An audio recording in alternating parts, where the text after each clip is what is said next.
There were tears and hugs as the coroner closed the March 15 inquest today. She's reserved her findings but will examine if the Linwood Mosque attack could and should have been avoided. Juliet Speedy reports. The Al-Noor Imam, a survivor of March 15, ending a long and difficult 7-week inquest in which many of the survivors and families have watched every single day. We acknowledge the survivors and your pain and daily struggles to deal with your trauma. We acknowledge your pain and the memories that continue to plague your lives. Their motivation has been to learn and understand what happened to their own family members so that they can have closure on that, but also to help future potential victims or people at risk for all of New Zealand. The coroner reserved her findings. No one, including this court, seeks to undermine these positive and courageous aspects of the response.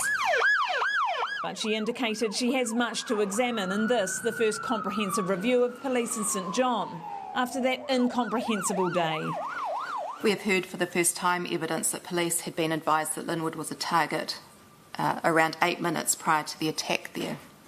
I will need to determine whether this presented an opportunity to disrupt the attack that police could and should have acted on. Police acknowledging some things could have been done better. And in some cases, those cause distress to victims and families. Whatever police can do to improve, they are committed to doing so. St John also acknowledging it can change.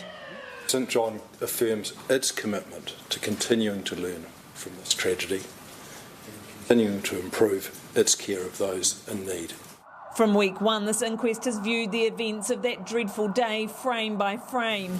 Can you call in a terrorist, please? There have been many tough questions. Why the vehicle did stop for 6 minutes. So you obviously didn't hear that one?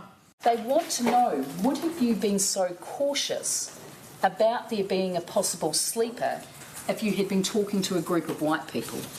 And stories of tough decisions that were made on March 15. Had I liked to have treated the people there? Yes, damn right I would have. Much emotion. They needed to be.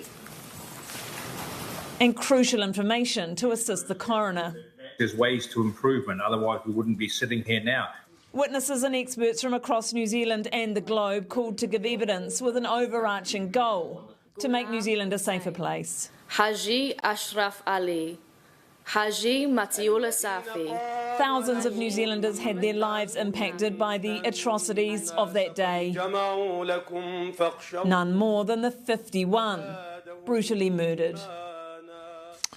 Juliet joins us now. Kia ora, Juliet. Was the response on the day deemed a success or failure? Well, Mike, what's become clear throughout this inquest is the first responders on the ground at both mosques on the day acted courageously and bravely, and for the most part did an outstanding job. And they were complimented by some of the biggest terrorism experts in the world.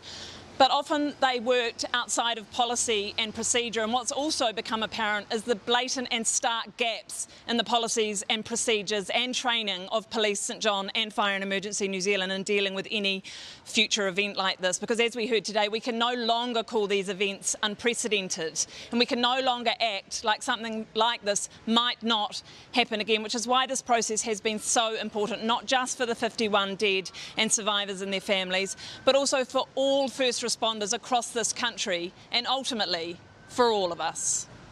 Juliet Speedy live from Christchurch. Tēnā koe.